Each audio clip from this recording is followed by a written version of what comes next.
és l'element químic de símbol Mg. I nombre atòmic de 9. És un metall blanc brillant. D'aspecte semblant a l'argent. És el 8è element més abundant de la natura. Resulta imprescindible per la fabricació d'aliatges lleugers.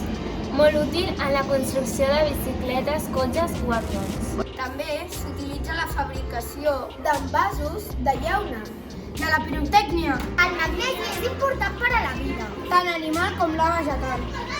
Les fulles verdes de les hortalisses són especialment riques en magnesi. És clar, perquè la clorofila en té.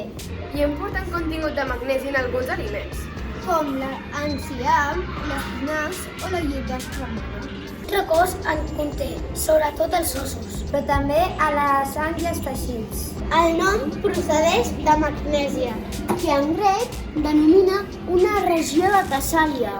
L'anglès Joseph Black va reconèixer el magnesi com un element químic al 1755. En 1808, Sir Humphrey Davy Va obtenir el metall impur per mitjà de l'electròlisi d'una barreja de magnèsia i diòxid de mercuri. I en 1828, el francès Antoine Bousin Va aconseguir-lo pur, escalfant clorur de magnesi amb una petita quantitat de potassi.